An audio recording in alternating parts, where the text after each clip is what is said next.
Ay, magandang araw mga kabugtaw. Ang topic natin ngayon ay Jingoism. Mahalang bayan pero walang alam.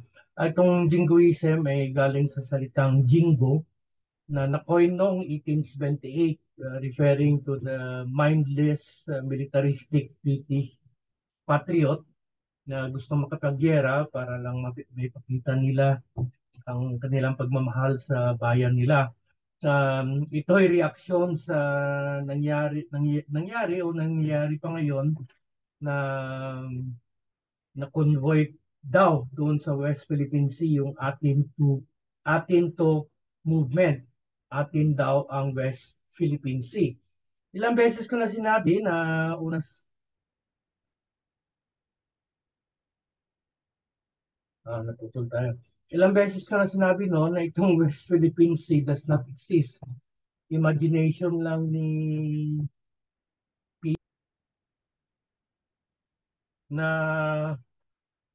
nag-coin ng word na West Philippine Sea pero hindi nga alam kung saan yan, saan nagsimula yan o saan nagtatapos yan.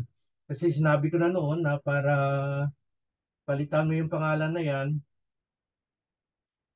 ay kailangan sumulat sa International Hydrographic Society at ipresenta yan sa buong mundo at kailangan ng buong mundo sumang-ayon. Kaya hindi nga man lang sumulat doon sa International Hydrographic Society. More so, ilang beses ko na yung sinabi, nobody owns the sea because of the 16th century doctrine that the sea is the common heritage of mankind. No, walang may-ari sa karagatan. Pero ito, mga propagandista, insisting pa rin na atin daw to, atin tong West Philippine Sea na to. Kung saan ba yan? Ang West Philippine Sea na yan, kung talagang madidelinate niya sa mapa, I'm sure. Hindi, no? Um, At ang propaganda nila dito sa West Philippine Sea, sa mga shoal dyan, imagine shoal ha, karamihan sa mga shoal dyan ay considered na rocks, bato. As such, it cannot support human life. As such, it cannot generate the 12 nautical miles territorial water, more so the uh, 200 nautical miles EEC. Ito pa nakita ko mga propaganda. Ang EEC daw ay, ang Ayungin Shoal daw ay nasa loob ng ating EEC. No? Ang EEC ay hindi natin teritoryo. No? At ang mga shoal na yan, isa lang tayo sa mga claimant dyan. Ang problema kasi dahil tulad nito ni Tariela, pinapalit-palitan ang mga pangalan eh. No? Bao de Masinloc, Ayungin Shoal, uh, Scarborough, Panatag, Skoda, no? Kaya tingnan mo sa mapa, iisa lang yan. Maliban yan sa Ayungin na medyo malayo yan sa southern part ng Scarborough Shoal, no? Ah, pero pinapalit-palitan para bagang parang pinapakita na maraming inagaw na teritoryo ang China. Una sa lahat, hindi natin teritoryo yan. No? Hindi kesyo na sa loob ng EEC, teritoryo mo na. Claimant lang tayo dyan. No? At napakalinaw naman, katulad ng sikat ng araw na yung Scarborough Shoal, ay sinurrender na natin sa China noong 2012 pa during the military standoff. Kasi pag may dispute, may maraming claimant ang isang teritoryo, kung isa ka sa mga claimant, you have to defend it militarily.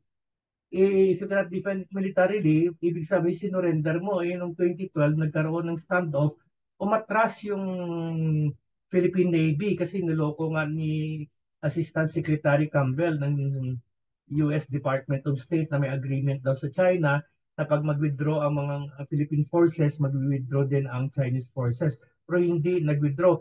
Hanggang ngayong araw, hinihingan ng confirmation ng US Department of State kung talagang merong kasunduan. Hanggang ngayong araw ay hindi nila sinasagot yan kasi ang totoo dyan, walang kasunduan. Ang Ayungin Shoal naman, uh, sinurrender ni rin yan 1995 pa, no, ng Pilipinas. Pero bakit tuloy pa rin tuloy-tuloy pa ito, nagdrama pa, nagpa-convoy pa, no? At saka talagang gusto nilang talagang bombayin sila ng water cannon at ipalabas sa buong mundo na binubuli na naman ng Pilipinas ng China. Una sa lahat, hindi kayo dapat nandoon, no? Kasi hindi nga atin yan. No? Pero ang daming grupo, well-organized, well-funded.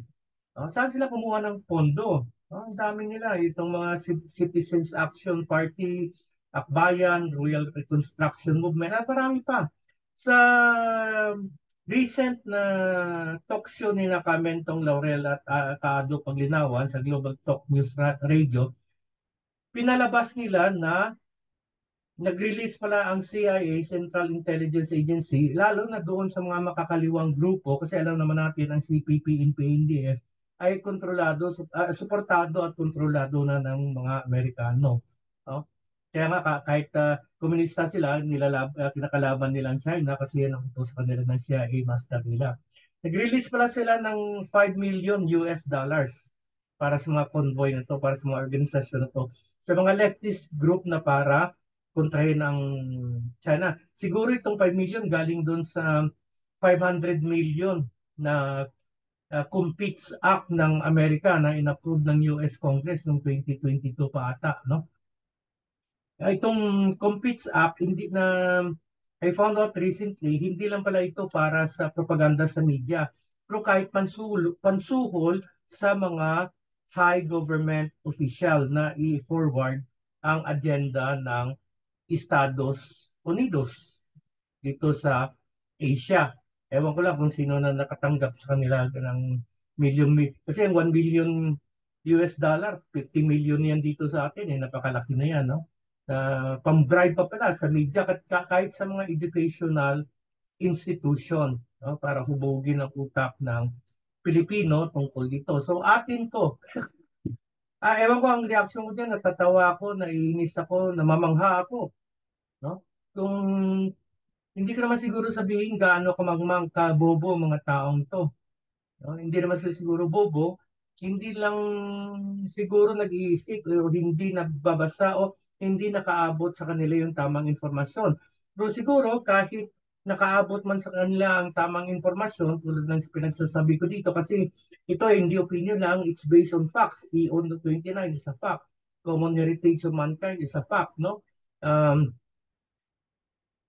May effective resistance na eh. Ayaw na nila makinig sa fact. Kaya nga jingoism eh. No? Mindless militaristic patriots. Tulad nitong si Sariela na sinasabi palagi according to international law or that is a violation of international law.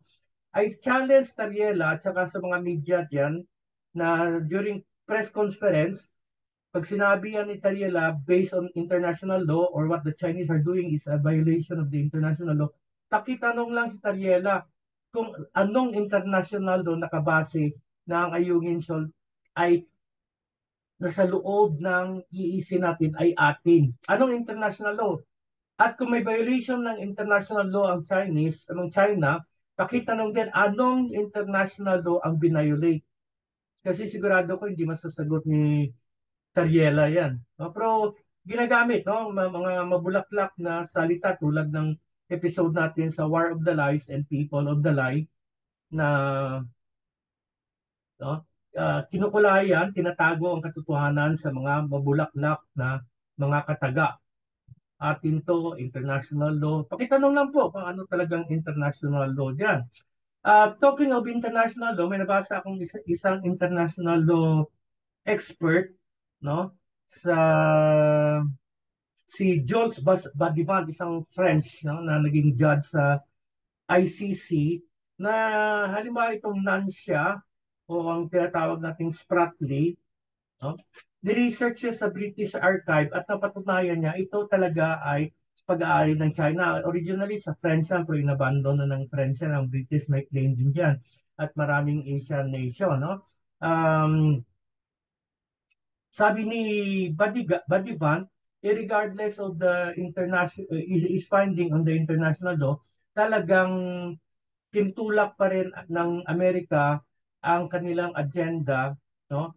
Regardless of their strategic interest, regardless of law.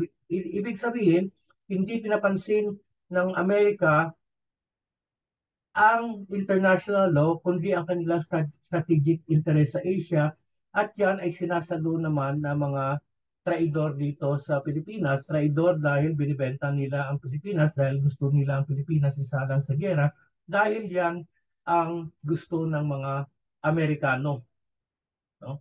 Na magkagera dito sa Asia para sirain ang ekonomiya. At itong ang National Competes Act ay isa na sa mga nagpupondo sa media, sa educational institution at nagbabribe sa mga high government officials, no, para itulak ang kanilang strategic interest. Kahit itong expert sa international law na si Jules Badiman, no, ay namamangha sa sa mga propaganda at sa agenda ng Amerikano dito sa Asia, na itong mga Amerikano ang talagang hindi nagre-respeto ng international law, na kahit sinasabi ng international law, ayon dun sa kalkalya sa British Archives na sa China talaga yung spratly na yan,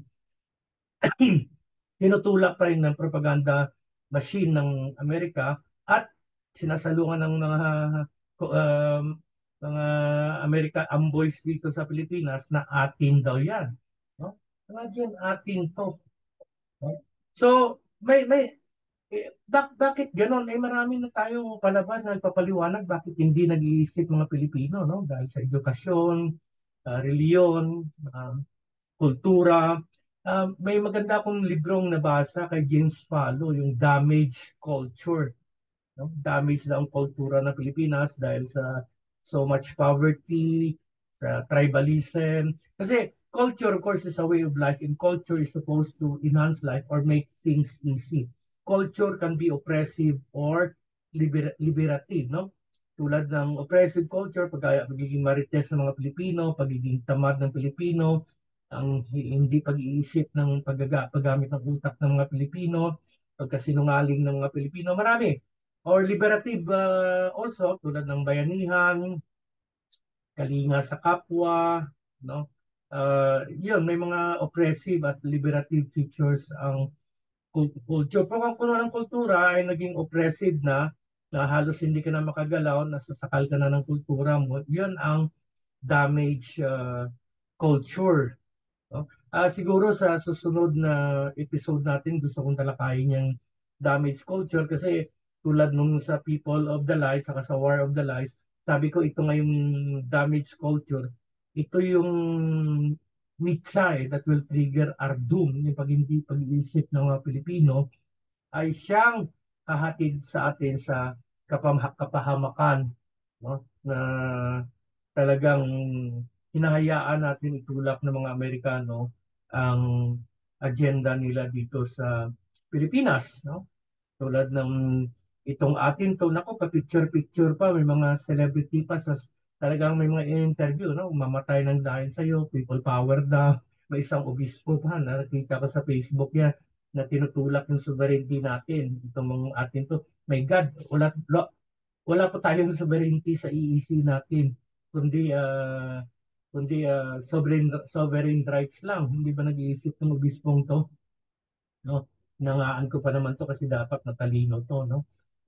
Tapos sinasabi pa sovereignty wala po tayong sovereignty diyan. Alam beses ko nang sinabi yan na sa mga lugar na yan. At ito, marami pang pinapalabas sa social media, Chinese Coast Guard, Chinese Navy spotted in this area, spotted in that area. Alam mo dyan sa Ayungin, sa Calboro, kahit sa 12 nautical miles territorial passage natin, kahit magtambling-tambling mga inchik dyan, wala tayong magawa dyan kasi may rights of innocent passage. At itong Coast Guard ito, civilian naman yan. Kung Navy, siguro kailangan, kasi military, mag-courtesy. Pero bakit ang mga Amerikano, no, mga Navy ships nila, padaan-daan dito, hindi naman tayo nagreklamo kasi ally.